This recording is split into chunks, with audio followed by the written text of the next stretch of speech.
والإنس إلا ليعبدون صدق الله العلي العظيم وصدق رسوله النبي الأمين المتين الكريم ونحن على ذلك لمن الشاهدين والشاکرین والحمد للہ رب العالمین۔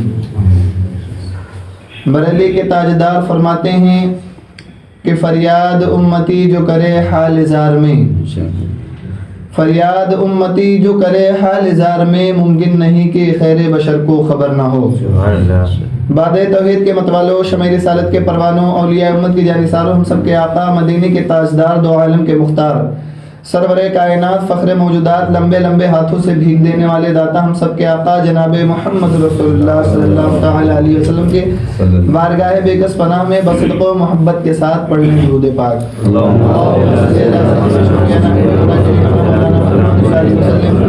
صلوا علی الحبیب السلام علیکم یا رسول اللہ صلی اللہ تعالی علیہ وسلم۔ محترم حضرات، ابھی میں نے قرآن مقدسہ کی ایک بہت ہی مشہور و معروف آیت کریمہ کا تلاوت کرنے کا شرف حاصل کیا۔ پاک پروردگار عالم قرآن المجید والفرقان الحمید میں ارشاد فرماتا ہے وما خلقت الجن والانس الا لیعبدون۔ رب فرماتا ہے کہ ہم نے انسان اور جنات کو اپنی عبادت کے لیے پیدا فرمایا۔ سبحان اللہ۔ اب آپ غور کریں کہ اللہ نے ہم سبھی کو عبادت کے لیے پیدا فرمایا تو کیا اور کوئی عبادت کے لیے نہیں تھا؟ اللہ رب العزت کے نزدیک بہت سارے لوگ ایسے ہیں جو ہم سے زیادہ عبادت کرتے ہیں۔ محترم حضرات، وہ دن اور رات وہ صرف اللہ رب العزت کی تسبیح ہی بیان کرتے ہیں۔ یہاں تک لکھا ہے کہ اللہ رب العزت کے اتنے فرشتے ہیں کہ روضہ رسول پر جو فرشتہ ایک مرتبہ 70,000 صبح اور 70,000 شام فرشتے حاضری دیتے ہیں تو ان کو قیامت تک دوبارہ موقع نہیں ملے گا، اتنے اللہ کے فرشتے ہیں۔ ہم مسلمانوں اتنے فرشتے اللہ کی عبادت کر رہے ہیں، لیکن پھر بھی رب فرماتا ہے وما خلقت الجن والانس الا لیعبدون، میں نے انسان اور جنات کو اپنی عبادت کے لیے پیدا فرمایا۔ فرشتوں نے سوال کیا ہے پاک پروردگار عالم، کیا ہم عبادت کے لیے کافی نہیں تھے؟ اے پاک پروردگار عالم، کیا ہم آپ کی عبادت کم کرتے ہیں؟ رب نے فرمایا کہ میری عبادت دنیا کی ہر شے کر رہی ہے۔ سبحان اللہ۔ ہر ایک ذرہ میری تسبیح بیان کر رہی ہے، ہر ایک تلکہ میری عبادت کر رہی ہے، لیکن سارے لوگ عبادت کرتے ہیں، لیکن جب میرے محبوب کا امتی عبادت کرتا ہے تو میں سارے دنیا کی عبادت ایک طرف، اپنے محبوب کے امتیوں کی عبادت ایک طرف کر دیتا ہوں۔ سبحان اللہ۔ وہ مرتبہ اللہ نے عطا کیا ہے جب انسان عبادت کرتا ہے سارے گناہوں کو پیچھے چھوڑ کر اپنے رب کے حضور میں جب وہ سر کو سجدے میں رکھنے کے لیے آتا ہے، سجدہ سجود ہونے کے لیے آتا ہے، اپنے رب کو راضی کرنے کے لیے آتا ہے، تو رب فرماتا ہے ساری دنیا کی چیزیں ایک طرف اور میرے محبوب کے امتیوں کا سجدہ ایک طرف، اتنا مجھے محبوب ہے میرے امتیوں کا سجدہ۔ سبحان اللہ۔ محترم حضرات، یہ وہ مبارک مہینہ چل رہا ہے، ماہ رمضان المبارک کا مہینہ۔ اللہ نے یہ عام دنوں میں فرمایا وما خلقت الجن والانس الا لیعبدون، یعنی انسان اور جنات کو میں نے اپنی عبادت کے لیے پیدا فرمایا، لیکن یہ ماہ رمضان المبارک کا مہینہ، ماشاءاللہ اس مہینے میں ہم جتنی عبادت کریں گے اللہ رب العزت اس کا 70 گنا ثواب ہمیں عطا کرے گا۔ سبحان اللہ۔ اب آپ سوچئے کہ ہمیں ایک رکعت پڑھنے سے اللہ رب العزت کتنی نیکیاں ہمیں عطا کرتا ہے، اور میں نے پڑھا ہے کہ قرآن مجید کا ایک حرف جو پڑھ دے، سبحان اللہ، ایک حرف پڑھ دے اسے 10 نیکیاں عام دنوں میں ملیں گی۔ تو ایک حرف اگر قرآن کا دیکھا جائے تو صرف الف اگر پڑھ دیا جائے تو ایک حرف ہو گیا، لیکن ہم لوگوں کے ثواب کا، ہم لوگ اپنے رب کی عبادت کرتے ہیں، اپنے محبوب پاک صلی اللہ تعالیٰ علیہ وسلم کا ذکر کرتے ہیں۔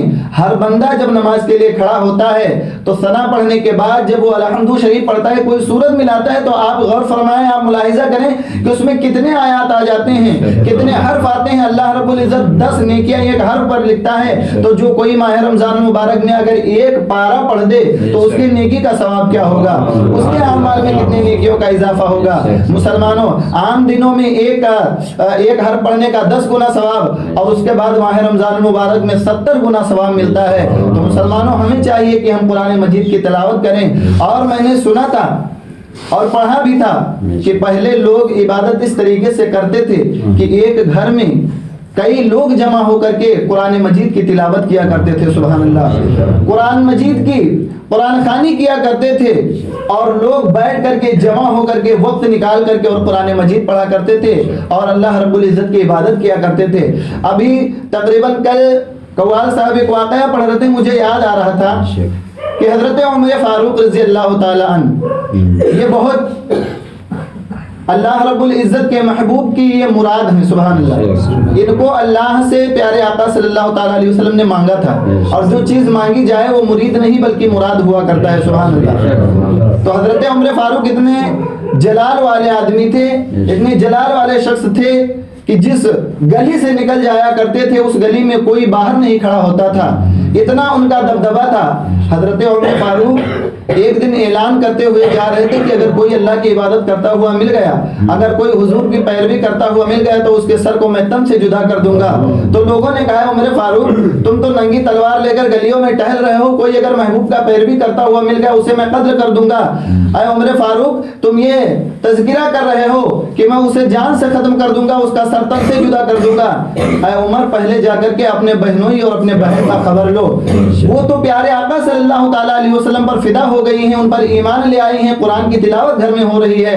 حضرت عمر فاروق دل میں سوچتے ہیں کہ آج میں اپنے بہن کے گھر جاؤں گا اور میں دونوں کا سر تن سے جدا کر دوں گا، اور وہ ان کی اتنی ہمت کہ بغیر مجھ سے پوچھے نبی پر ایمان لے آئے۔ قربان جاؤ مسلمانوں، حضرت عمر فاروق جب دروازے پر آئے، دروازے پر دستک دیا تو ان کے گھر میں ان کے بہنوں یعنی حضرت سعید رحمت اللہ علیہ، حضرت سعید رضی اللہ تعالیٰ عنہ کے گھر قرآن کی تلاوت ہو رہی تھی، سبحان اللہ۔ جب عمر کی دستک ہوئی تو ان کی بہن حضرت فاطمہ انہوں نے فرمایا کہ قرآن کو چھپا دیا جائے، میرا بھائی عمر آیا ہے، بڑا جلال والا آدمی ہے، بڑا جلالی آدمی ہے، ہو سکتا ہے کہ وہ اپنے اس نشے میں قرآن مجید کی بے حرمتی کرے، ہو سکتا ہے اپنے اس نشے میں قرآن مجید کی بے حرمتی کرے، اس کی عزت نہ کرے۔ لوگوں نے قرآن کو چھپا دیا۔ اس کے بعد میں حضرت سعید جو حضرت عمر فاروق کے بہنوں ہی، انہوں نے دروازے کو کھولا، اور جب دروازے کو کھولا حضرت عمر اندر آئے اور اس کے بعد کچھ نہیں پوچھا، اپنے بہنوں کو مارنا شروع کر دیا، اور اتنا مارے کہ لکھا ہے کہ جب ان کی بہن نے ان کو چھڑانا چاہا تو ایک تماچا اپنے بہن کو مارا تو کان کی بالی پھٹ گئی اور خون کے فوارے نکلنے لگے۔